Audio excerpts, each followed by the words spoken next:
Have you ever heard that you're not good enough? Well, you know what? It is not true. You are created in the image of the divine. In every cell of your body, you have divine love expressing through you. So don't believe it.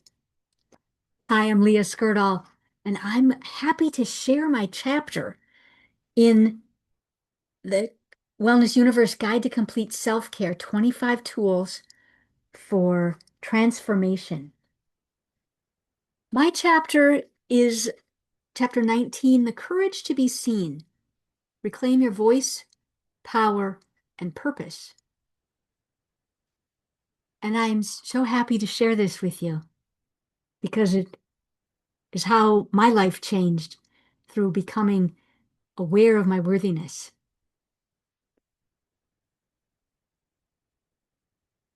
My story. You're not worthy of God's love. My bully meter flashed scarlet during a religious leader's sermon. Immediately, the bully-proofing words of hypnotherapist Marissa Peer ran through my mind with force. Are you trying to make me feel bad about myself? Well, it's not going to work because I'm not letting it in. I knew in my heart he was wrong. I knew in my heart that he was expressing his own feelings of unworthiness, not mine. I know I'm worthy and deserving of God's love. It took me decades of learning to trust my intuition and my heart's wisdom to confront that bully within. By age 5, I had internalized the religious belief that I was a sinful, bad person who could never be good enough, no matter how hard I tried. And I did try. I tried very hard to be perfect.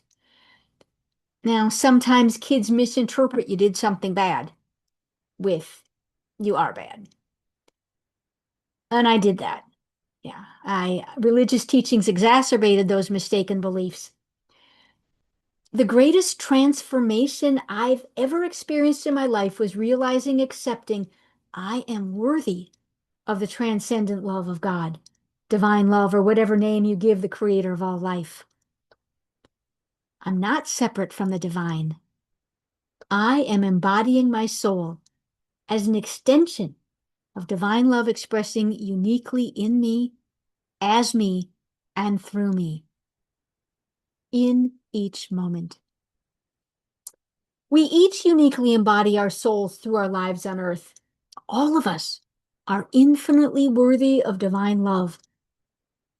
How did we forget our worthiness?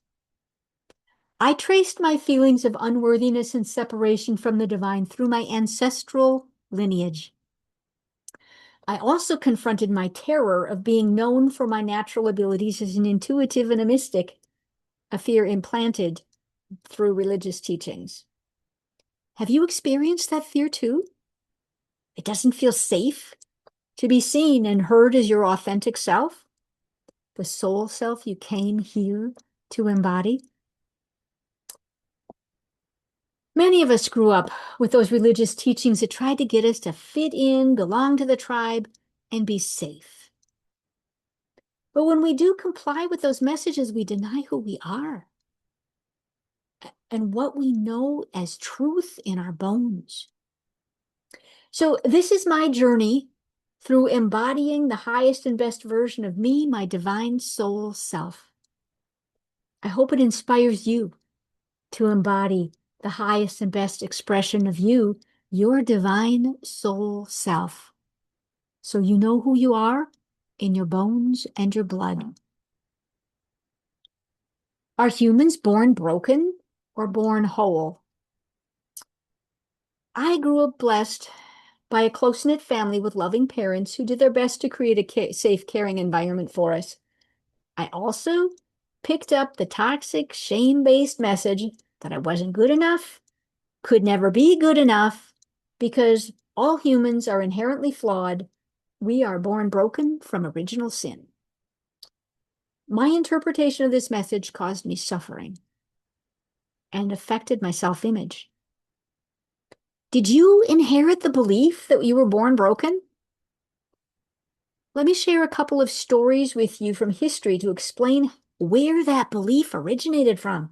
Did you know that the idea of original sin and humans as inherently flawed was a theory developed in the 5th century by a religious leader named Augustine? At the same time, however, another British theologian, Pelagius, disagreed with the concept of original sin. Pelagius believed that humans were fundamentally good at the core. We can make mistakes and we can self-correct our behavior. We're capable of choosing right actions. But Augustine won out, and after his death, his views were adopted by a church council as the truth. Anyone who believed humans are fundamentally good and not wicked could be killed as a heretic. The word heretic does not mean wrong. It means able to choose. Wait, what? You're going to kill me because I choose to believe in the goodness of humanity? Does that sound crazy to you? In his book, Shadows in the Light of God, psychologist emeritus Karl Schlotterbeck explained that Augustine's focus on man's sinful and evil nature embedded shame and unworthiness into the cultural psyche of the Western world. The dominant narrative about humanity tilted toward fear, punishment, and control.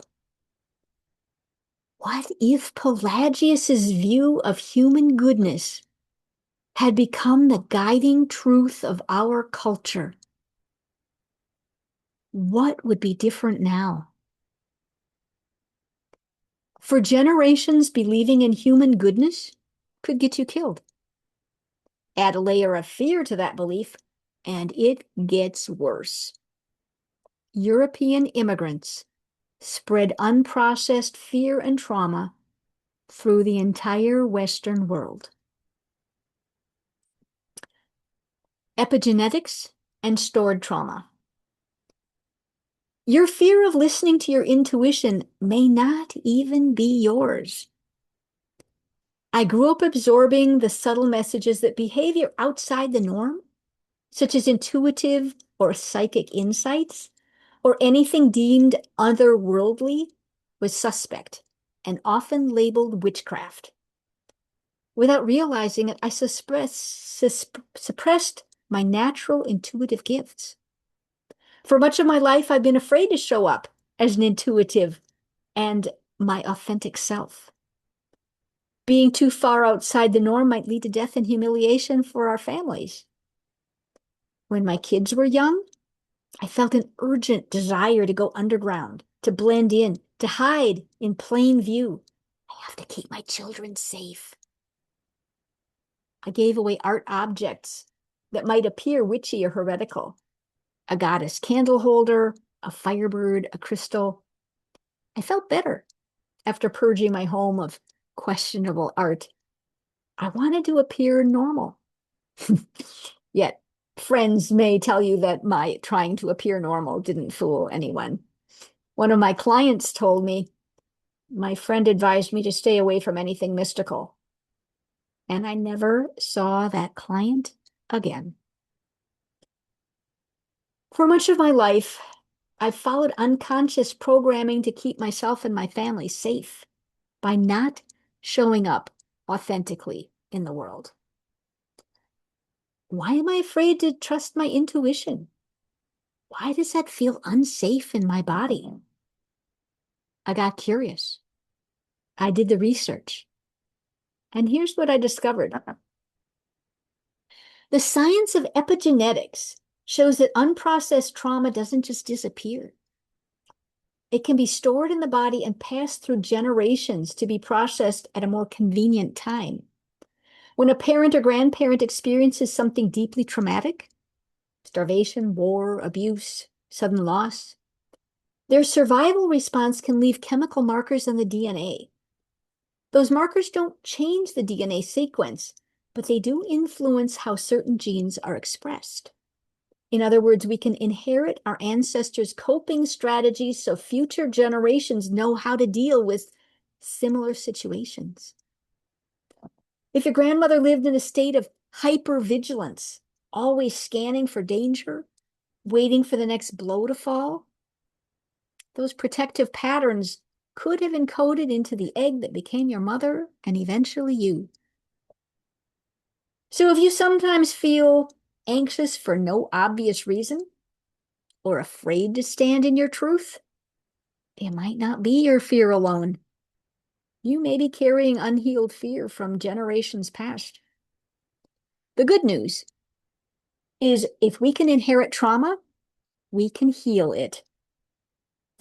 By choosing to do the inner work, we not only shift our own experience, but also what gets passed on.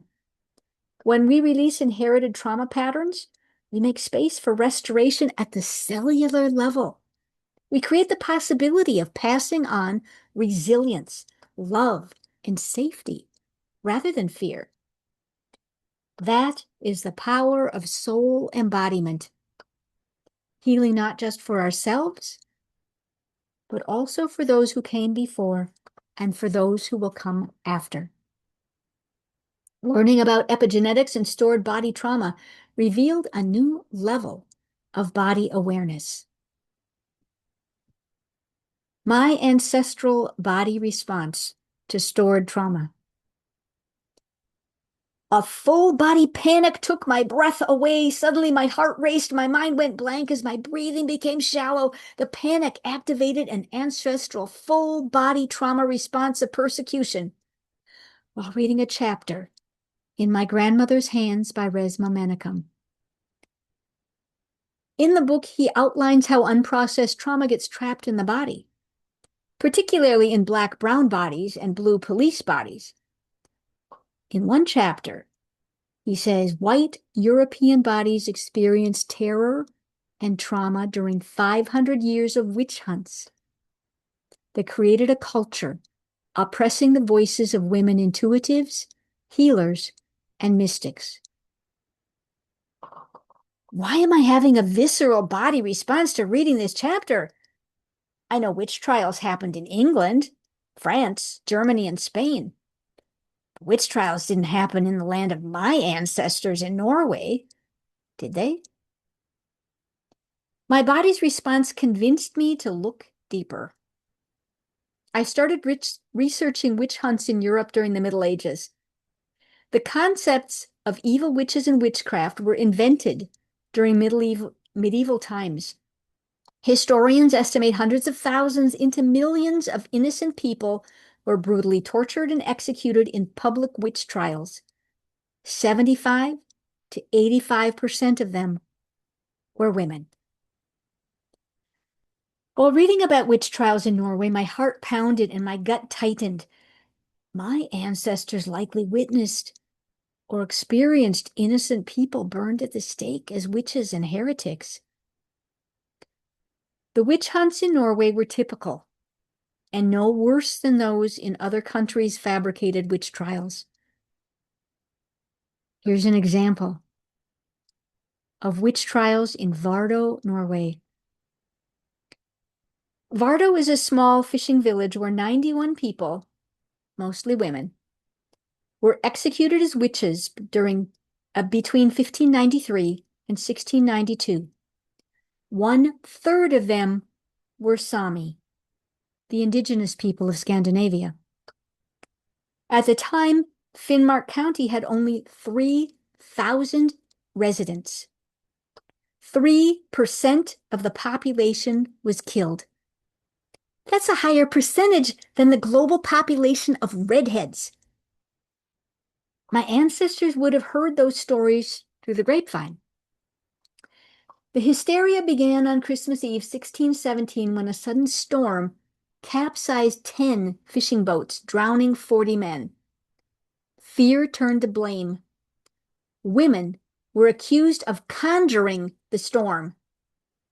Under torture, one woman named her accomplices. Another woman under torture made up ridiculous stories of turning into a fox and flying through the air. 10 women were burned at the stake for their alleged role in causing the storm. When I learned about the stillness at Memorial in Vardo, Norway, honoring the innocent people who were wrongly executed, my stomach churned. At the same time, I also sighed in relief. At last, an acknowledgement of the absurdity of the witch trials. The women's stories mirror generations of trauma carried in our bodies. Those women didn't die in vain. It's time for us to reclaim our voices, our knowing, and our sacred work. Healing traumatic body responses. Another body trauma response bubbled to the surface for healing the day after I researched the witch trials in Norway. I developed a strange pain in my back.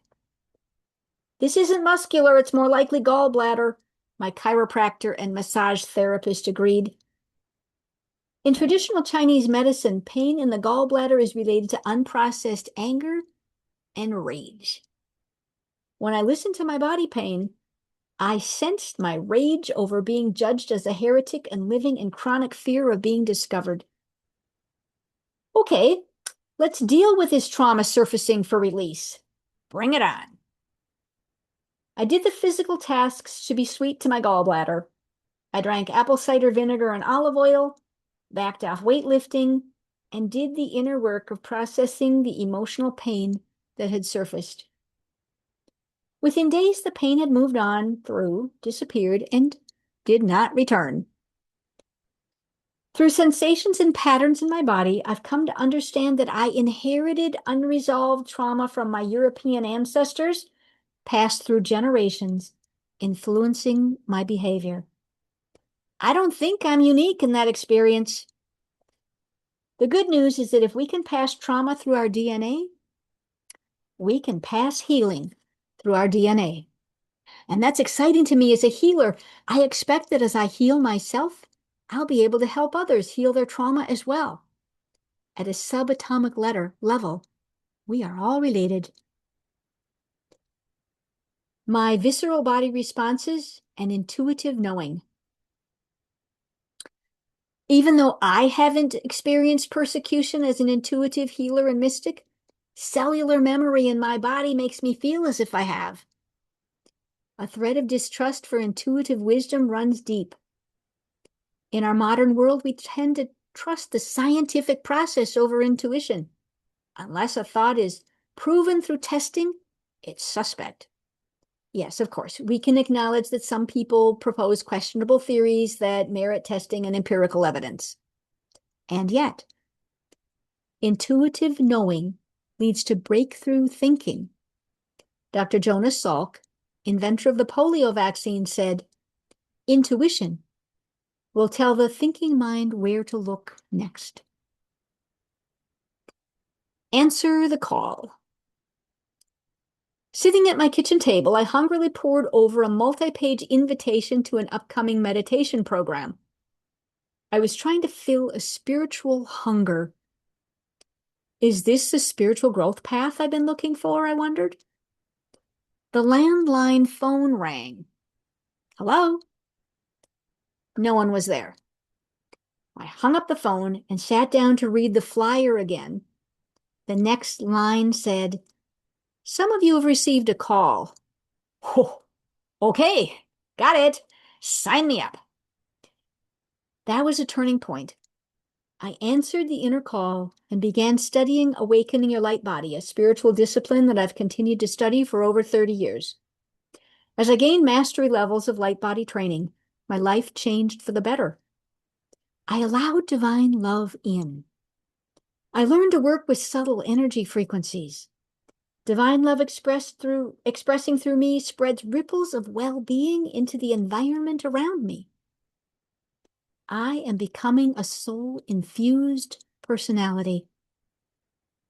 I can't imagine going through the transformation our world is experiencing at this time without the soul embodiment skills I've learned over the past 30 years. Divine love urges me to listen deeply to my heart's intuitive wisdom. Divine love guides me to embody the highest and best version of my soul self. It's my deep desire to assist other heart-led leaders, teachers, and healers in embodying the higher consciousness in our daily lives and in the physical world. As we embody our soul's vibrations, we can access inner resilience. We are better able to remain anchored in a higher level consciousness during these transformative times. I'd like to share a tool with you that's been instrumental in my spiritual development, learning to toggle between my ego and my soul, much like you toggle between two computer screens. There's a quote from Plotinus from 205 AD. Let the soul banish all that disturbs. Let the body that envelops it be still. All the fretting of the body and all that surrounds it. Let earth and sea and air be still and heaven itself. And then let the body think of the spirit as streaming, pouring, rushing, and shining into it from all sides while it stands quiet. The tool. Your turn. Do you feel safe expressing yourself authentically? Are you comfortable sharing your intuition with other people? Or do you hide your light under a basket for fear someone will judge you as witchy or heretical? The greatest transformation in my life has been allowing my soul to stream through me. When I toggle inward to the divine soul self within, I feel more confident, calm, and courageous in the face of the craziness in the world right now. We're living in the times prophesied through multiple calendars and religious traditions. All life on Earth is undergoing a metamorphosis never before experienced by humankind. We humans are becoming soul-infused personalities, the highest and best expression of ourselves. As more of us live from our higher consciousness, we will nurture ourselves from the inside out, rather from the outside in. Imagine that you're switching, toggling your focus between two open computer screens or two television channels.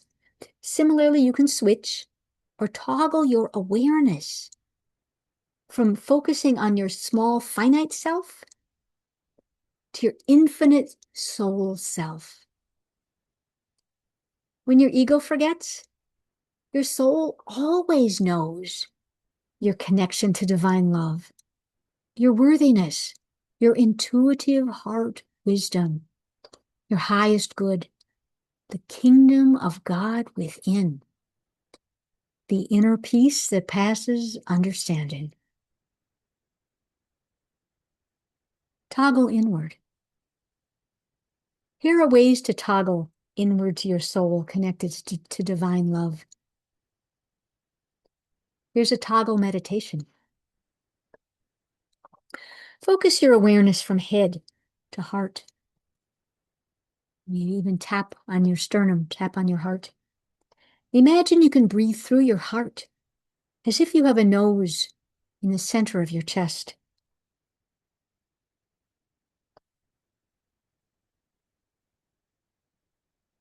Notice how your heart rhythm intersects with your breath. As you focus on your heart, notice a space behind your heart, in front of your spine, that opens inward like a doorway.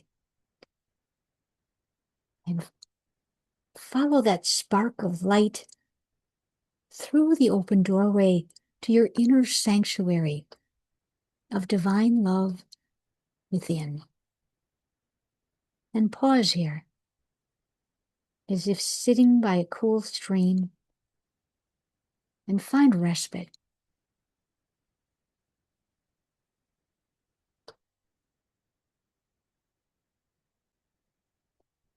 Toggle in the moment. Notice what's going on in the moment. Notice sensations, feelings, and thoughts. Reach for that part of yourself aligned with soul and divine love. Choose to toggle to the highest and best version of yourself that you can in that moment. Practice toggling to your soul often. Develop strong spiritual muscles that will sustain you during times of challenge. Practice toggling to soul over and over and moment to moment, especially on the days when you need guidance. Practice toggling until it becomes the default setting that you can lean on when you need inner strength. Cultivate a relationship with your soul, that highest and best version of you. Embody and step into the highest and best version of yourself and speak out loud. When I'm aligned with the highest and best version of me, I feel good. I feel excited. I feel blessed. I feel whole. I feel prosperous. I feel worthy. I feel beloved. I feel loving kindness. I feel compassion. I feel wholeness. I feel embodied soul. I feel more like myself. When I'm aligned with that highest and best version of me, my soul self, I feel the divine expressing uniquely in me, as me, and through me. I feel blessed.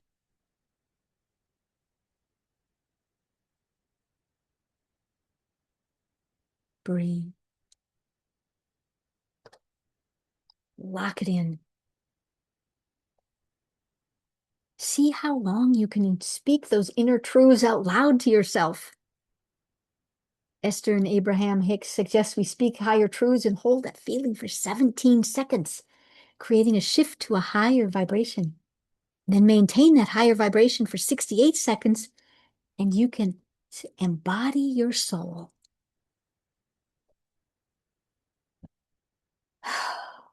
500 years ago, sensitive and intuitive people like us were accused of being witches and killed. I predict that 500 years from now, everyone will recognize that our power source does not come from controlling external factors. Our true power comes from divine love within. Thank you so much for listening. And if you'd like to share your story of spiritual growth, go to my author page, to my profile page, and set up a let's chat session. I'd love to meet you and hear how you're doing. Let's connect. Have a wonderful rest of the day, and I look forward to hearing how you are embodying your soul. Take care.